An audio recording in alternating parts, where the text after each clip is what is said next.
Hi, everybody. Welcome to our webinar, SaaS-to-SaaS, Securing Third-Party Integrations. I have with me our great panel of guests that will talk today about the different challenges and risks that are associated with the business application mesh and how CISOs today can secure these and better prepare themselves for these types of challenges. With me today, I have Martin van Hoornbeek, SVP and CISO at Zendesk, and Andy Ellis, former CSO at Akamai and current advisory CISO at Orca Security and operating partner at Wild Ventures. My name is Yoni Shohet. I'm the co-founder and CEO of Valence Security.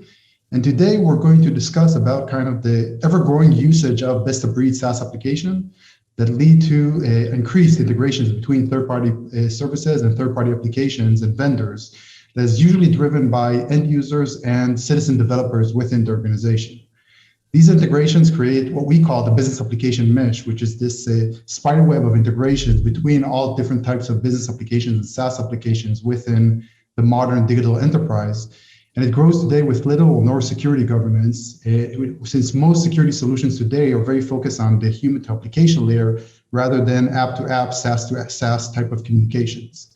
So today we're really going to discuss kind of the challenges that are associated with third-party integrations and the risks and how today CISOs can improve the risk management process and how organizations can really increase their visibility and control over this growing new risk surface. So I'll kind of kick it off and try to kind of help the audience kind of get more context on what could be the risks that organizations should be concerned about when they're thinking about this type of business application mesh. Andy, do you want to kick us off? Sure. So I think as organizations start looking at this, we should understand that supply chain is this overarching thing that the business application mesh is an important piece of. And most CISOs often think about, can I trust the entity? And they don't think about, can I trust how I'm using the entity? And this problem isn't going to go away. If anything, the business application mesh is becoming more and more complicated because there's so many integrations that are happening from these vendors that talk to one another, come up with a great way to do an integration, and then your users will just turn it on because they love to be able to not have to copy and paste data from one application to another. So they're always going to default to connecting to applications if it makes their job easier. Yeah, I completely agree with Andy there. I think for me, there's three things that make this business application mesh, this problem, something that is just going to stay around and not just go away by itself. And I think the very first one is that SaaS is built on top of SaaS, it's built on top of SaaS, and there's deepening integration at every single level. It's no longer the case that we use a unitary third-party SaaS application that is completely built and running by itself. Quite often these applications interconnect at their own level. So this becomes a very, very deepened integration at every level where data just flows from vendor to vendor. And if we don't really keep an eye on that, we lose a bit of control over where that data lives. In many ways, to me, this feels like the old problem that we've had with third-party libraries, software composition analysis. But it's really a level beyond that, because at least there you know what code you're pulling in. Here you're pulling in a third party, and that third party may then rely on other third parties. It's really an emerging space that has less solutions available today in comparison. The second thing is it's also great for users. Andy hinted to this, but the reality is that our users, they benefit from all of those third-party SaaS applications. And so there's no real reason for them to not use them because it allows them to work more effectively and reduce frustration. And really, as operators of IT environments or of applications ourselves, we should actually be applauding that and helping find safe ways to do it, rather than saying this is not something that you should be doing. Second, the problem is going to continue to become larger because the SaaS market just grows explosively year over year. And companies specifically try to avoid building features that others are better at. So that then leads to them integrating with others and using best of breed features across many different vendors, again, leading to more and more integration. And third, we'll talk about risks a lot, I think, in this panel. But something that for me is really important is that the mesh actually magnifies risks. You have individual risks in these applications, but we don't really know how they interact with others. So as a result, the mesh just makes the problem a little bit worse every single time. And that is becoming a really big challenge for us to manage, because we may know the first party vendor that we're working with. We don't necessarily know what SaaS services they use in their product and in their operations. Yes, so I'm hearing here a lot of references towards the supply chain risk and third-party vendors risk management, and really the fact that today we put our trust in a lot of more vendors, and these vendors have trust in their own vendors, and a lot of third-party services that they onboard as part of their platform play and as part of their attempt to be more sticky and to increase their to decrease the chance that you would eventually replace them with a different platform within the organization. And really, when I think today, when organizations think about third-party risk and supply chain, they usually think about software supply chain, like you mentioned, Martin. They think mostly about the software that they build rather than the software that they buy and purchase. And I think the second theme that I hear in kind of your replies is the fact that today we put a lot of power into the end users within the organization. So we're seeing kind of the decentralization of IT, and from being in a central position where IT can make a lot of these decisions, we're seeing more and more power for the end users to make decisions on how they want to build kind of their modern business applications and how they want to integrate them with each other. And today, almost every user within the organization can onboard a new third-party service. And it doesn't have to be through the software supply chain and through third-party libraries. It can be in a click of a button by going through an OAuth consent flow and by authorizing a new service to just connect to one of their core business applications where the most critical data and privileges hold for the organization. And when you kind of think about that, and you think about kind of third-party integrations and supply chain access, what are kind of the main risks that organizations should concern about? So we understand why kind of it's a challenge. Most of the focus today is more on that human to application layer. We have their managed devices and endpoint security, CASB and zero trust network access and identity providers, and layers of security solutions between the human to the application. But then third-party integrations and supply chain of access and app-to-app communications come in and create a new layer of risks. What are kind of the concrete examples and concerns that the security executives today should be concerned about when they think about kind of this type of business application mesh and app-to-app connectivity? So I'd start with the whole process of third-party risk management or vendor risk assessment and suggest that we should throw it out entirely. It is historically focused on, is the vendor tall enough to be a vendor to me? Right? It's not focused on the risk of how you use the vendor. And I posit that anybody who can walk in and say, look, I've got a SOC 2 or I'm PCI DSS compliant is tall enough to fill out any checklist you want to throw their way. And so we send them these checklists about all their controls. And what we don't ever do is say, how do I safely use your technology? Because what happens is our users go in and they just turn everything on, because that's what the easiest thing to do is to say, yep, let me give this all permissions, admin rights on all users, when maybe what they really wanted was like one API to be activated between these two systems that they're trying to integrate. And then they move on because it works for them. And now you have these lingering credentials that are allowed. So somebody breaks in and gets access to one service credential, and now they use it to compromise some other service, maybe issue certificates. If that sounds familiar, that's close to what happened to Mimecast, in the SolarWinds breach, was service credentials being reused via another API. And so it's really around, how do you make sure that we don't leave behind permissions that are unnecessary and just expose you to risk in the future? Yeah, I won't go to the extreme that Andy went with saying, let's throw third-party risk management out the window, but I do actually really appreciate the perspective, because when you think of third-party risk management today and how organizations implement it, I think there is some limited value in all of us vetting each other from a maturity perspective. Like, do we have the basics in place? Are we all taking the right steps to build secure software? There's some value there, but we're rapidly approaching the value that we're going to get from that approach. And I think there's a real need to start investing in solutions beyond that. Solutions, to Andy's point, of validating how exactly we're using this product. How is the product integrating with the data that we have? Are there ways that we can monitor when there's access that is unusual? Are there ways that we can make sure that the access isn't retained beyond the time that is maximally necessary for us to actually use the application. So I think that's kind of an interesting one. The second thing that always comes to mind to me is that we, as a community, I think we make poor decisions when it comes to third-party risk management frequently. And that happens honestly because everyone's trying to do the best they can, and they make rapid decisions to live with this emerging environment.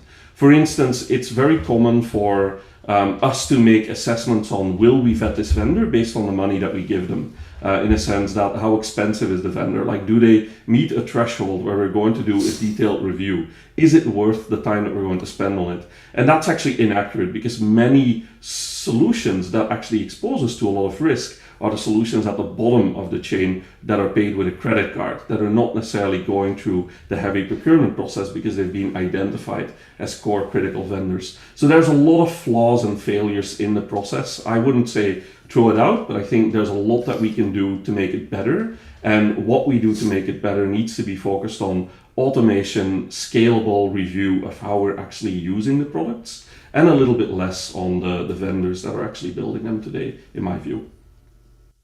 Yes, it's interesting. When we implement our platform, we usually go through one of these questionnaires or one of these vendor assessments, and we're amazed by I would say sometimes the simplicity of these questions and questionnaires. But eventually, once we connect into an organization and we view all the different integrations they have in place, we find usually dozens, if not hundreds, of integrations that have access to read emails and calendars and sensitive data and manage user privileges and manage a lot of sensitive I would say activities within the organization, and most of them never went through these types of vendor assessments, and the organization these organizations don't really have them documented in their vendor risk management platforms and in their management platforms.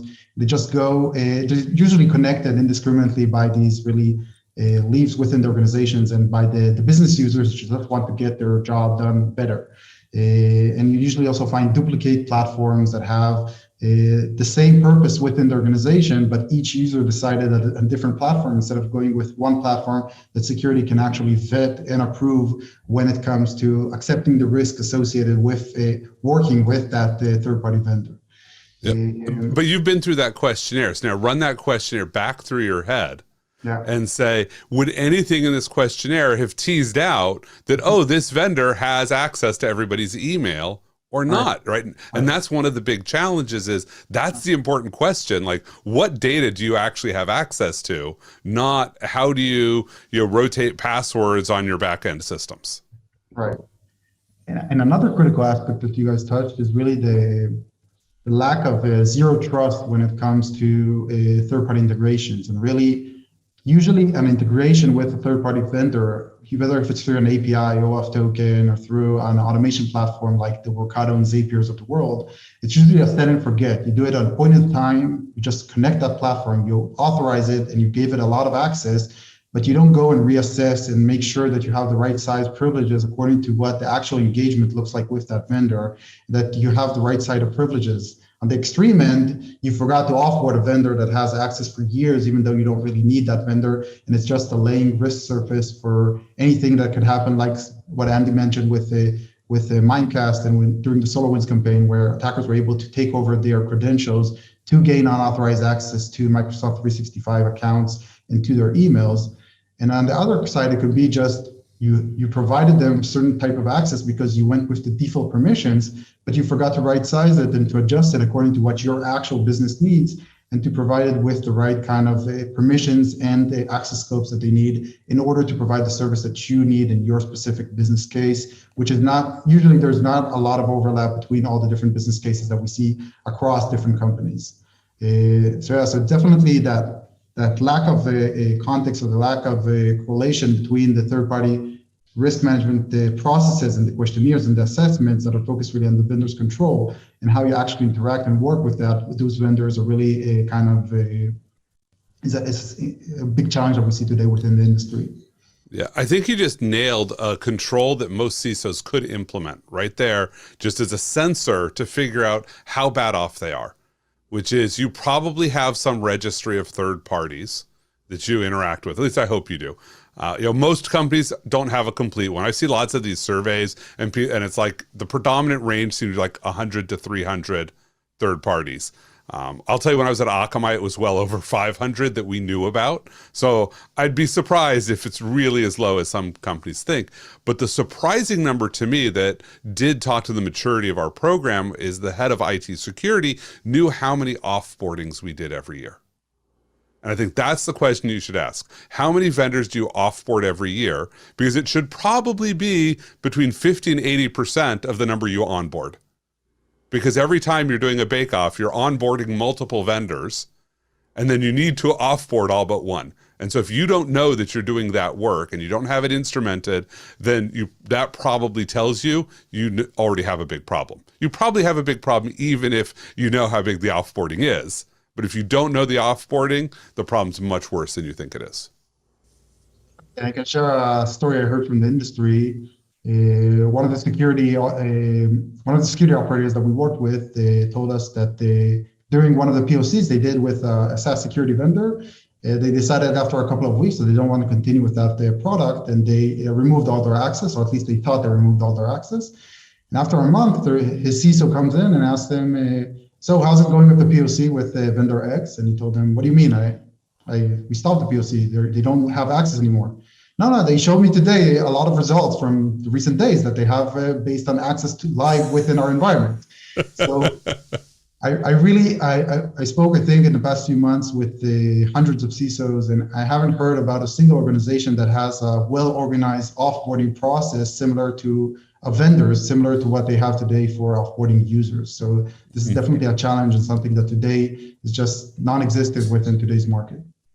Yeah, and it's gotten so much easier to evaluate a product due to the ease with which you can set up these integrations. Like in the past, if you wanted to try out a piece of on-premise software, you had to find a machine to go and install it on. You had to actually allow network traffic between that new service and the old service. And today, most POCs of vendors are simply like, okay, click on integrate and the data will flow. And I think a lot of organizations struggle with that and end up having very, very poor implementations. For instance, like connections of production services with sandbox services to just try and show value for the products that they're POCing and want to use. And I think you raise a good point there. Those things don't necessarily get turned off, because turning things off doesn't generate value. Turning things on does. Not turning things off just generates risk. What other risk, kind of the increased adoption of the SaaS applications and the fact that today we have more and more connections between these SaaS platforms? So what other challenges are we seeing that are now increasing due to the fact that we're moving to the cloud or migrating to the cloud, moving to SaaS platforms? It's easier to spin up a new application. It's easier to create a new integration. You don't have to go through a network management or through a really IT to spin up a machine. You don't have to configure TCP/IP or networking configuration. It's all done with one-click APIs, one-click authorized. Do you accept this and that to connect and pull the data from your platform? And most users just click authorize within these types of consent screens. So what other challenges are we seeing, or what other risks are we seeing due to the migration to SaaS platforms?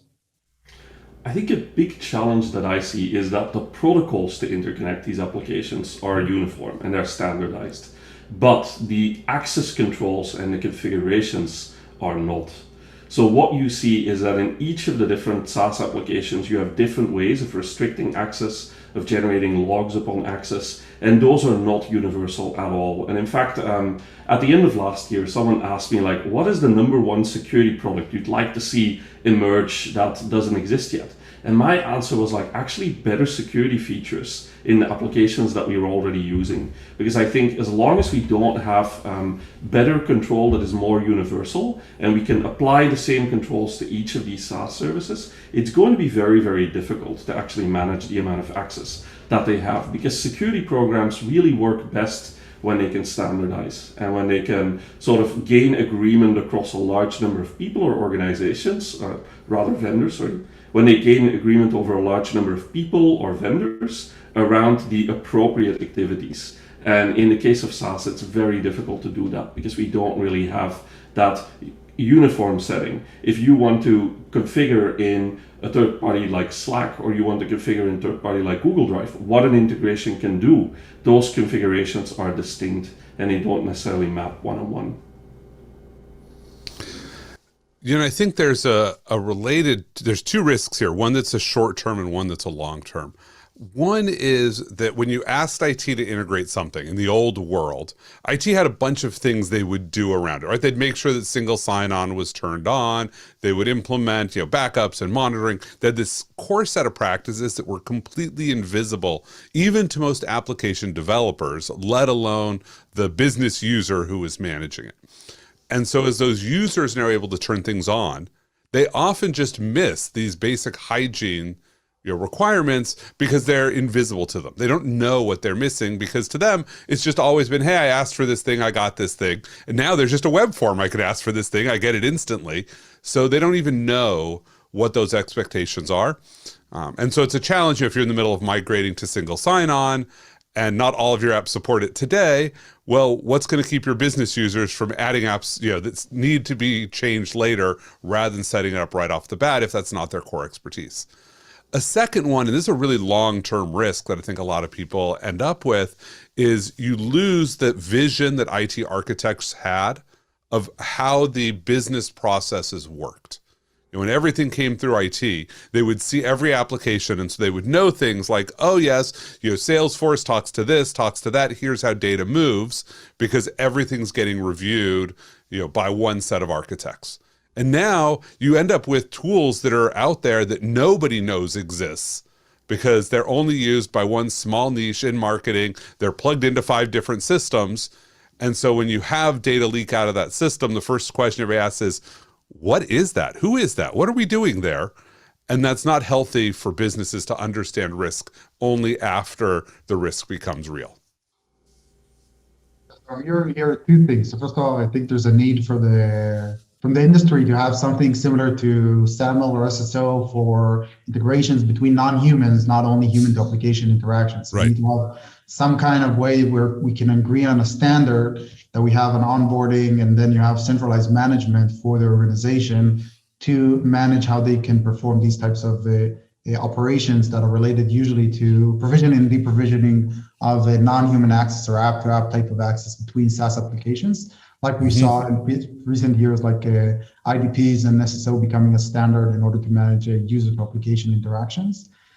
And I think another aspect here is really how can you get more people that are not precisely from security as stakeholders within the process. So whether if it's the rise of business applications or business technologies, really depends on the organization, how they call it, but business application teams, either within IT or instead of IT, within companies in order to kind of manage how these different configurations are now integrated with each other, and having, even if it's a centralized governance and view rather than a centralized control, is a critical aspect in having all these different stakeholders involved together in that process of eventually better understanding how that business application mesh is kind of connecting and working together, because there's also a matter here of a business availability and making sure that you have all these processes available for the critical aspects of the business that they're required for, because there's always kind of this, these things go hand to hand with security and availability. Nice. And going back to TPRM, I read recently the recent CISO circuit by Wild Ventures, and they mentioned that 70% of the surveys of the people that they surveyed, usually security leaders, do not believe that TPRM solutions have meaningfully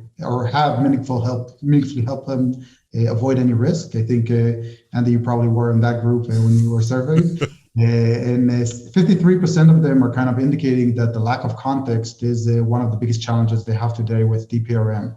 This also kind of relates to what we discussed also earlier about kind of TPRM missing the aspect of the actual integrations and how today you actually do business with the third-party vendors and with kind of your ecosystem of third-party integrations.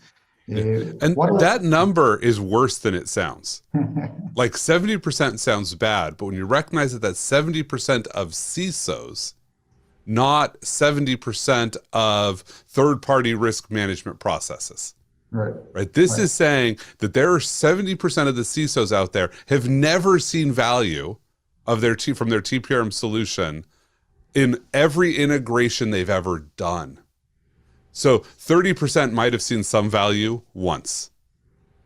Like that's all that this contention is. And that's a really staggering stat when you look at that, to say that the people who own these processes, that do these processes, don't actually see value in it.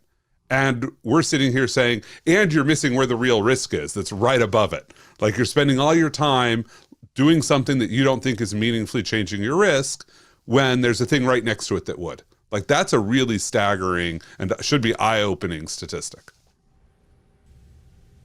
What else do you think today are kind of organizations missing when it comes to managing third-party risks? What else can organizations improve when it comes to really understand how they can improve their TPRM processes?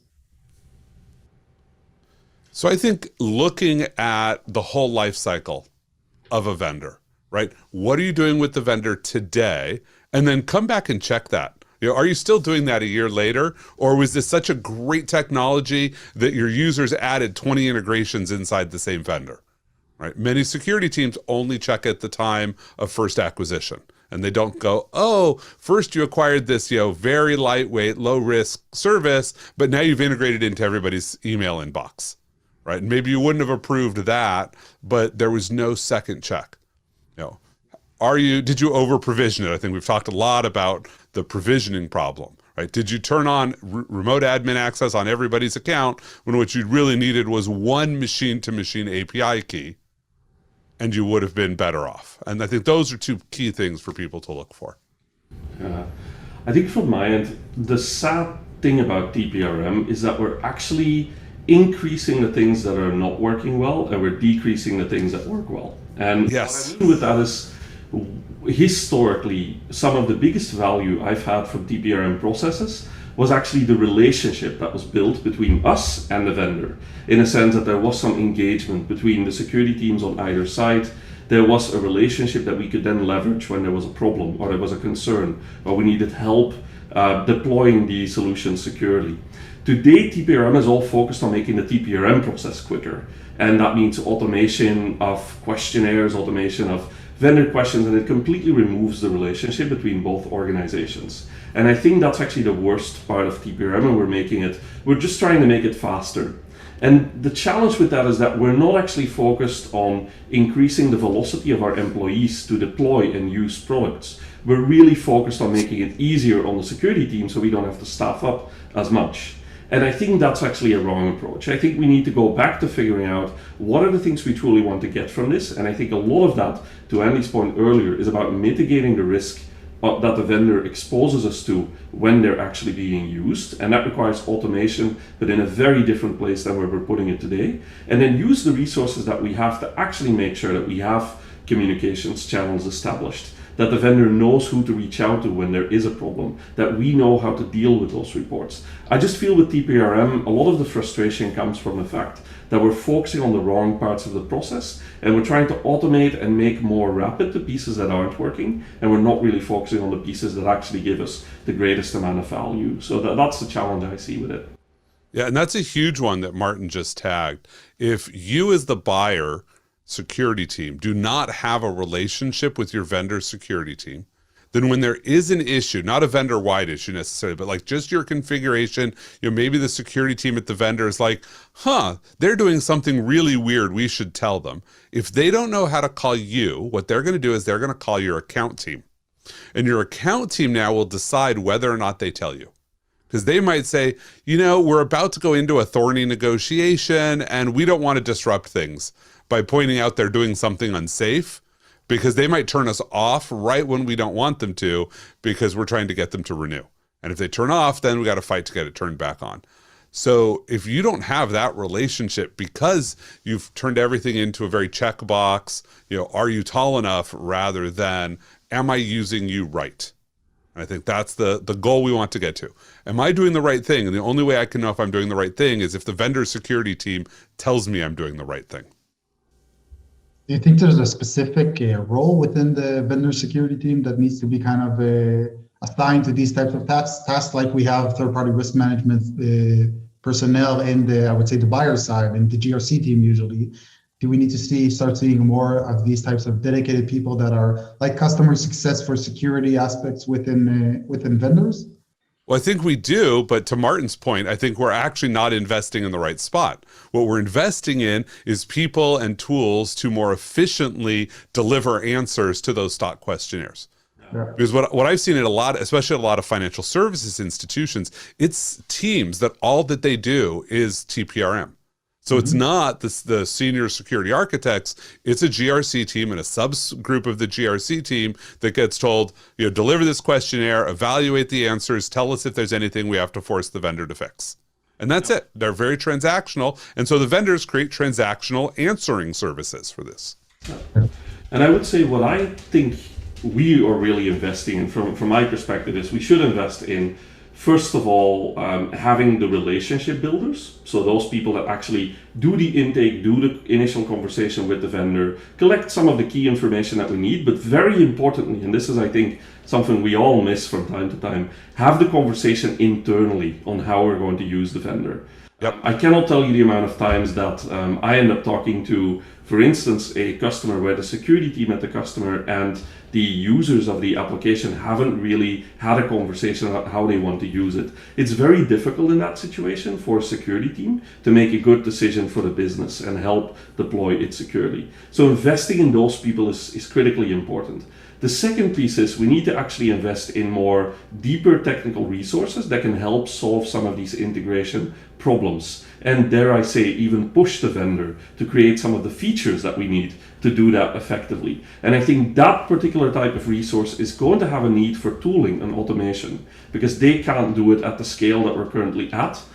In the way that we would have typically approached this problem. So for me, TPRM, relationship builders, and then the engineers that can really help us figure out how to do it the best possible way and give those engineers the right tools, which I think are still emerging today. That's, for me, the big investment that's needed in TPRM. Cool. So we've talked a lot about different challenges that are related to the business application mesh in general and third-party integrations, SaaS-to-SaaS communications. What are kind of the concrete tips that you want to leave kind of our audience with and CISOs when they want to try to start taking their first steps to address this new emerging risk surface? So if I had to come up with 3 tips, for me they would be, first of all, build a map. And I've always been a huge fan of cartography because that's how the world has developed. Like, we mapped places and then we understood how to get there.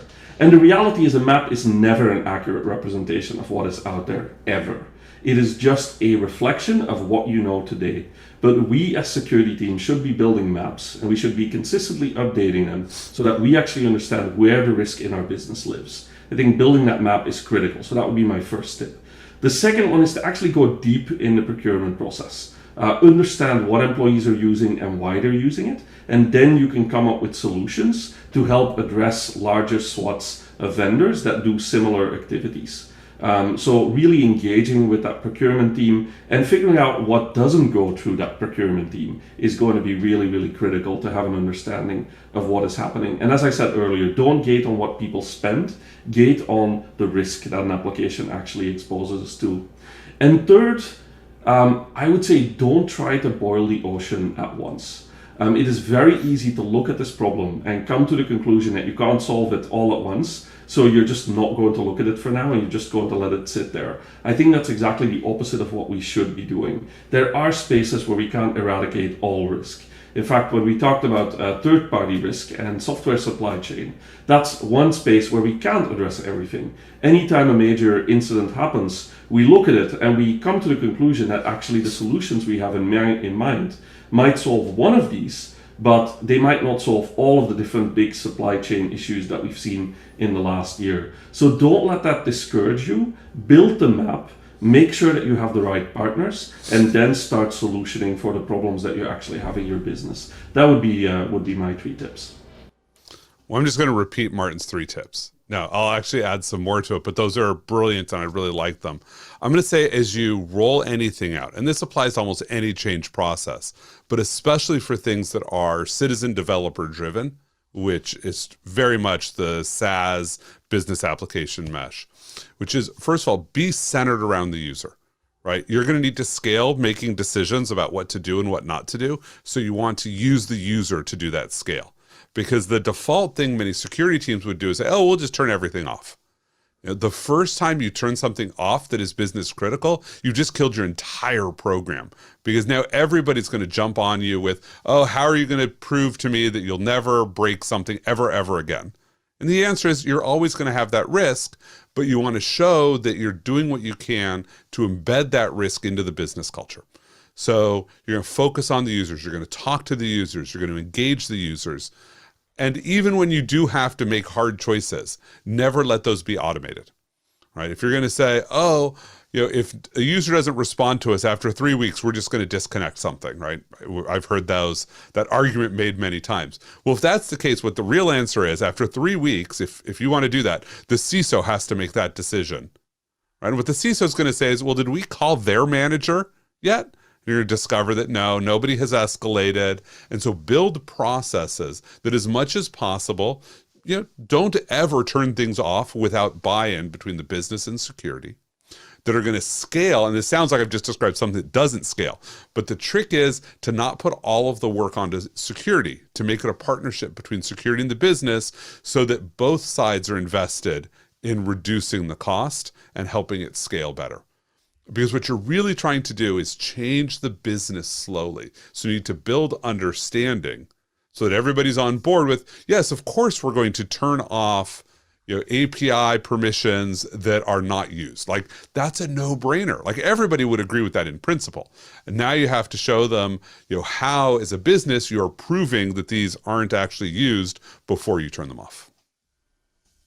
Awesome. I'll try to summarize everything we just spoke about today. So basically, with the huge adoption of SaaS applications and cloud-based business applications, we're seeing more and more citizen developers and end users adopting new third-party services and integrating them with our core business applications, creating what we call the business application mesh.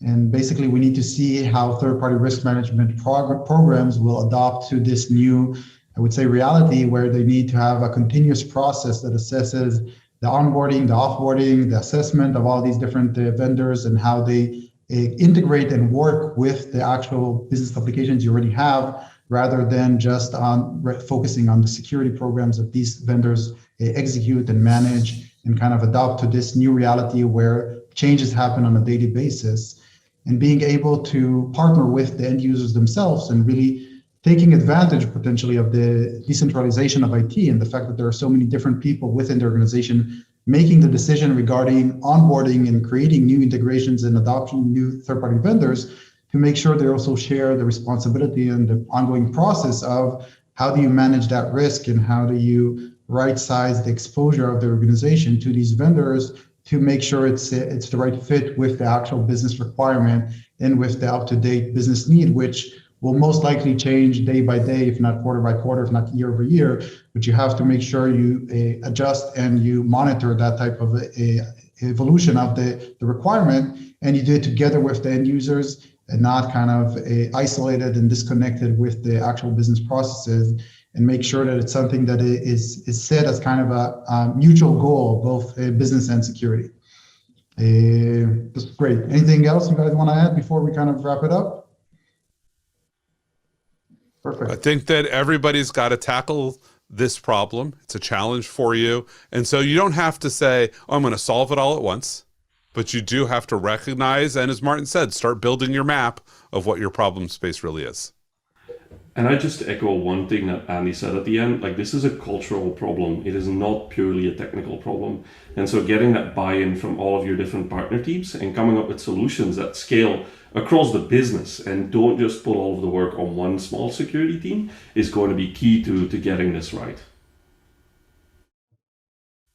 So I want to thank you, Andy, Martin. Thank you very much for your time today. If you want to learn more about the business application mesh and the risks that are associated with that, and how Valence can help you map, monitor, and mitigate the risks that are associated with SaaS-to-SaaS connectivity and with third-party integrations, feel free to visit our website and contact us to see a demo and learn more about our platform. Have a great rest of your day. Thank you very much.